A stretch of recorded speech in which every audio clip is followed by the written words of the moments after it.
psyche, especially its chief traits, sometimes designated by the general word, character, gradually loses its positive and normal qualities and changes for the worse beyond all recognition.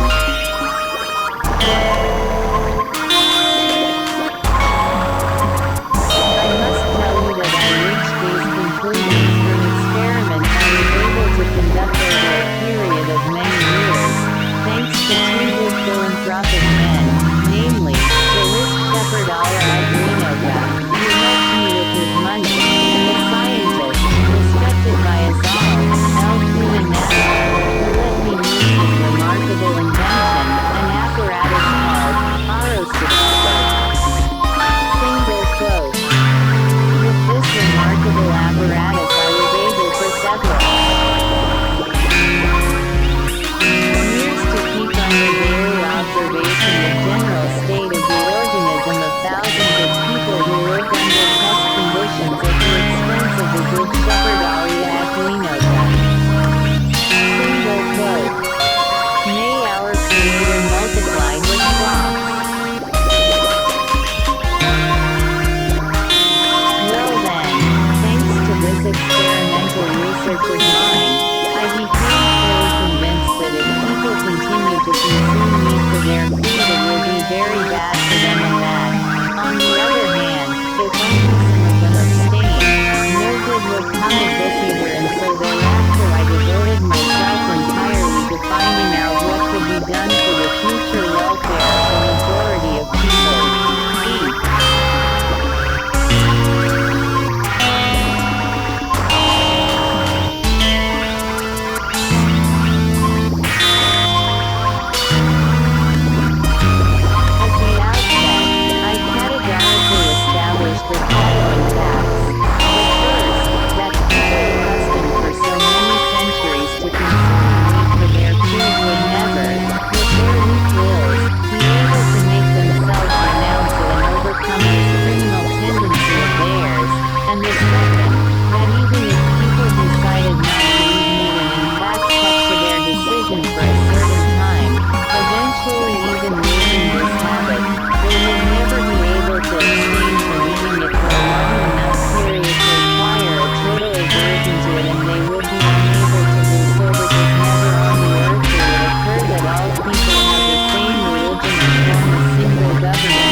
Of mine made it clear to me that although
great Bertinano so astounded and agitated all the members of the Council of Kunlun that the commotion made it impossible for him to continue, so he was obliged to abandon his speech and descend from the rostrum.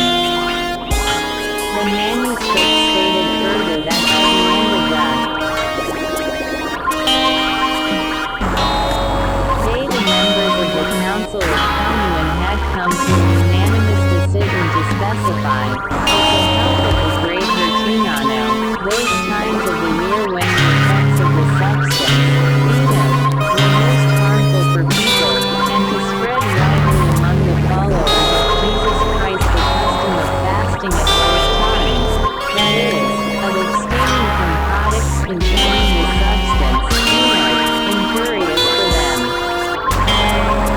With this, the Judeo-Ethnian manuscript ended. The creators of this custom intended that the followers of the Christian religion should abstain at certain fixed times of year from the products containing this substance, harmful for their health and particularly for their psyche. The Basari Russian Orthodox Christians, who consider themselves faithful followers of this great religion and also fast, eat the flesh of fish during their fast, that is, those very organisms which, according to the research of the great Bertinano, contain that harmful substance, and it was precisely to guard them against that substance that this wise and salutary custom was created. Single quote.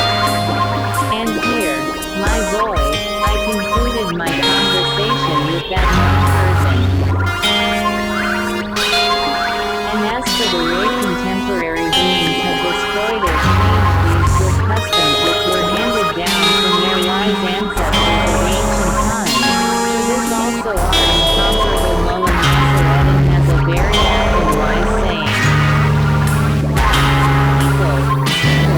Why are you people? If only you were not people, perhaps you would be more intelligent. A favorite saying of the famous American Uncle Sam expresses the same idea very well. When Uncle Sam happens to have drunk a little too much gin, he always says, the king drinks, when nothing's right, only then it's all right. Single quote. But for myself, I will only say, look at moon. At any rate, my dear boy, it must be admitted that certain customs which have reached their contemporary favorites from remote antiquity are exceedingly good for the ordinary existence of the beings there. These customs are good because they were invented and introduced into the process of ordinary existence by terrestrial free-brained beings who had brought the perfecting of their reason up to a very high degree, a degree that unfortunately none of our contemporary favorites any longer attains. The only customs that contemporary beings are able to create are those that further degrade the quality of their psyche. For instance, they have recently made a practice of always dancing, here, there, and everywhere, a certain dance called the foxtrot.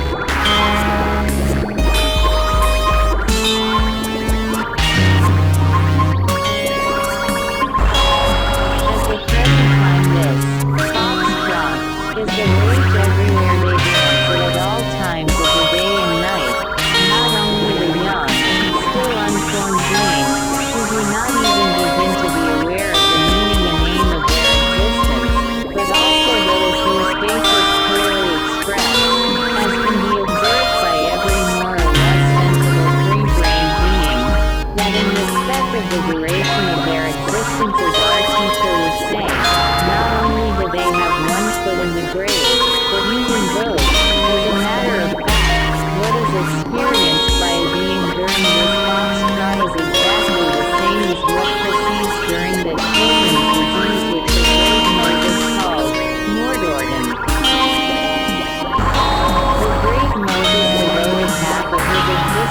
eradicating this disease from among children, the disease of certain of your contemporary favorites of responsible age.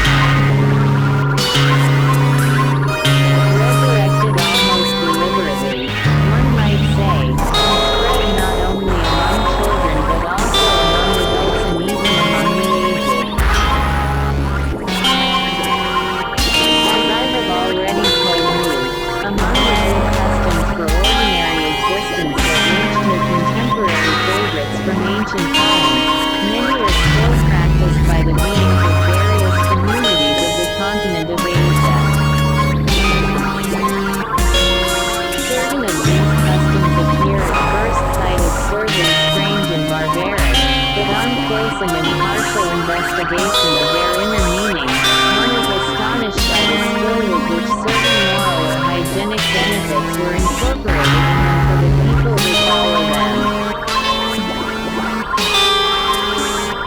Take, as an example, what appears to be one of the most senseless customs, found among a certain tribe of Asiatic beings called Selenian lures, or Selenian gypsies, dwelling between Persia and Afghanistan.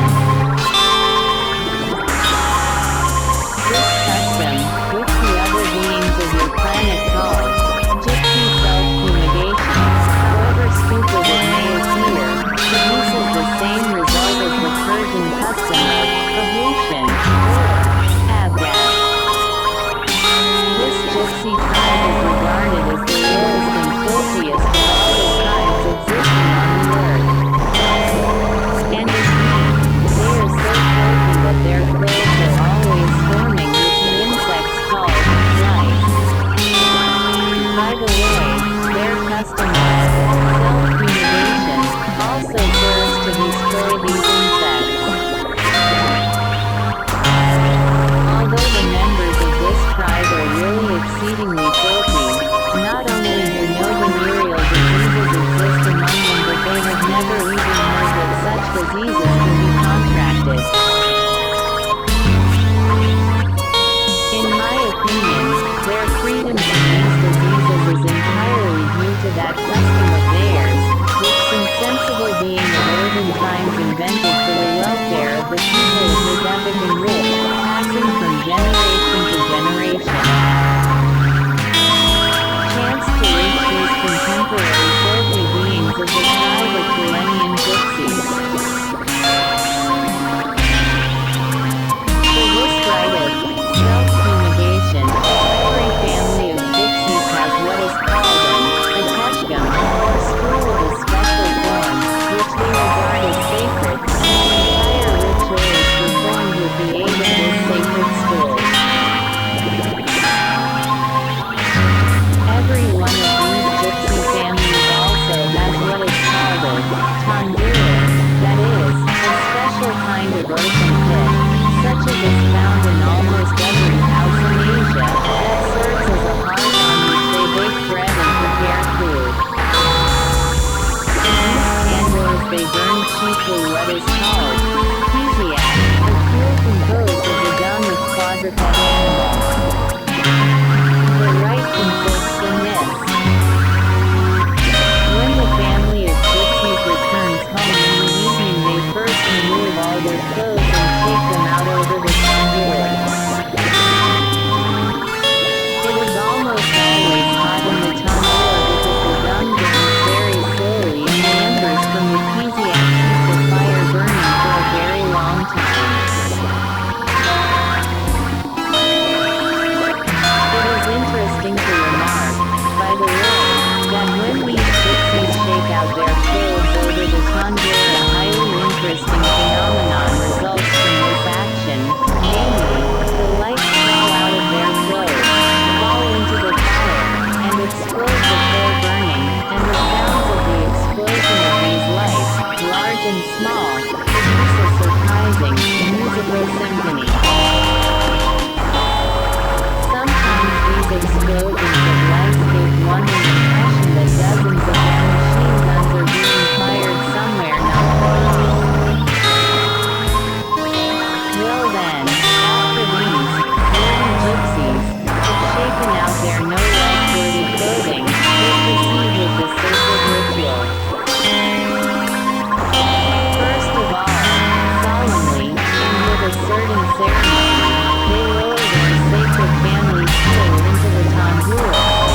consists simply of a narrow board to which 4 iron legs are fixed, and thanks to this screw it is possible for them to stay in the tandoor without burning their feet in the hot embers.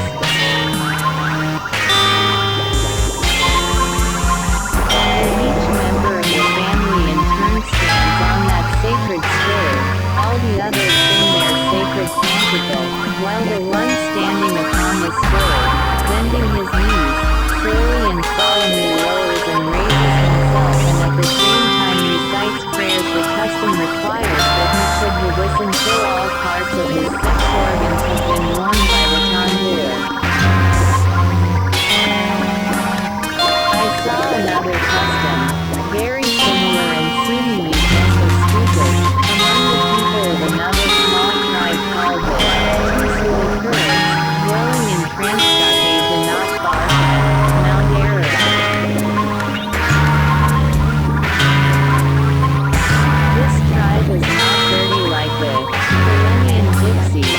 On the contrary, these people, in their daily bathing in the Aras River, and their life in the open, they are chiefly shepherds, and not only very clean but they even do not give off the specific odor peculiar to the people of almost all the small tribes which populate this great Asia.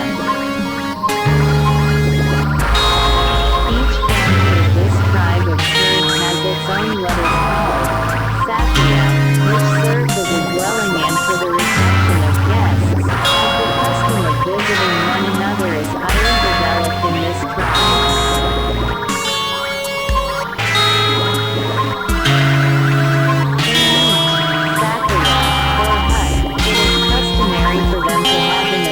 By the entrance what is called a sacred mangal, that is, a hearth on which a fire of charcoal or kiziak is constantly smoldering, and near each sacred mangal hangs a small wooden box called paytown, which is always kept supplied with the roots of a certain plant.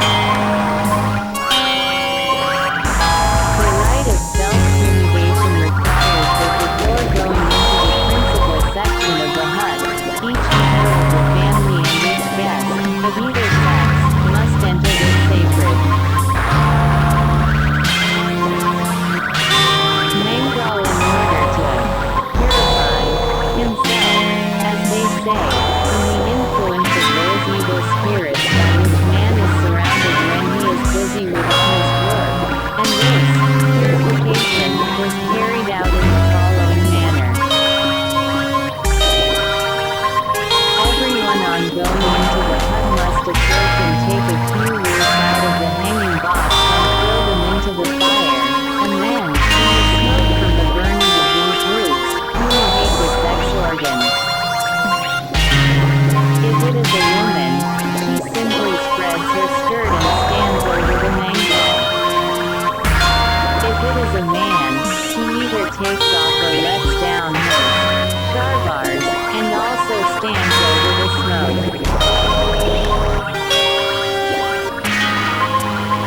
Only after such purification can they enter the main room, otherwise, as they believe, not only will evil influences be brought into the house, but through the accumulation of these influences a man might contract very serious diseases. These sacred mangals are usually cleaned off by the very best, the jinns, that is, special fabrics woven only by the Kurds. I repeat, my boy, at the present time on the continent of Asia there exist many similar customs. I personally saw hundreds of them, which at first sight seemed no less strange and barbarous but, upon a serious and impartial study of their hidden meaning, always revealed the same names on the one hand, the destruction of the noxious carriers of various diseases, and on the other, the strengthening of moral shame. But on the continent of Europe I found scarcely a single custom specially created either for purposes of hygiene or for instilling the moral sense among the masses.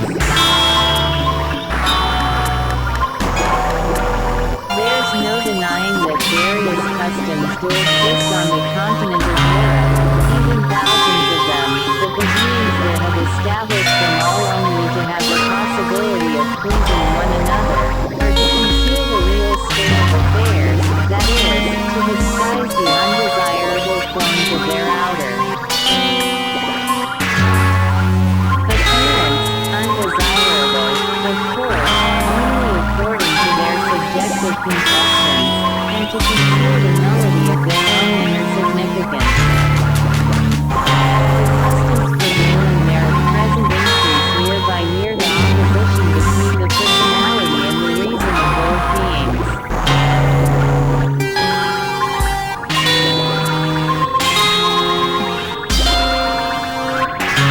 But the principal evil lies in this, that at the present time the entire OSKIA has now, of the rising generation, for the education of children, is reduced to the adoption of these innumerable practices that exist among them and engender only a morality. Hence it is that on the one hand, the data crystallized and enduring tens of centuries creating the formation of a being, in the image of God, and not simply of an animal, as they would say, are decrystallized year by year and, on the other hand, their psyche is becoming almost such as our dear teacher describes by the words, "There is everything in him except himself." Indeed, my boy, owing to the complete absence of good patriarchal customs and to their notorious education, the contemporary beings of that continent have already become completely transformed into what is called automatons, or living mechanical puppets. At the present time, they can become animated and manifest themselves outwardly only when one happens to press their buttons, corresponding to impressions already present in them and mechanically perceived during their preparatory age. And unless these buttons are pressed, the beings there are nothing more, as again our highly esteemed Mononosaurus says, than assorted pieces of meat. Single quote. It should be noted here, my boy, that one of the principal causes of this state of the beings of contemporary civilization is also the same, onanism, of theirs. This disease, which in recent times is almost epidemic, is a consequence of their education, which inculcates, among other principles, a certain maleficent idea that has become profoundly rooted in the consciousness of everybody, the idea that it is absolutely improper to speak to children about the question of sex. Moreover, I stress the fact that this idea, considered so trifling by their naive reason, and whose significance none of them grasps, regarding it simply as a question of decency, or indecency, is the chief cause of their phenomenal psychic mechanicality. In the totality of fixed concepts which they call education, there is even a certain section elucidating and designating exactly what is decent, and what is indecent, to say the children. Toward the end of my last sojourn on the surface of your planet, I had to study this painful terrestrial question in great detail, so that you may know approximately what results the contemporary education of children leads to. I will tell you about a certain incident which was the starting point of my special interest in this terrestrial misunderstanding. This incident took place in the large community of Russia, but the story I am going to tell you is very characteristic and gives a good general picture of the education of children in contemporary civilization. It is characteristic because in this large community of Russia, we, responsible beings, especially those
avant-garde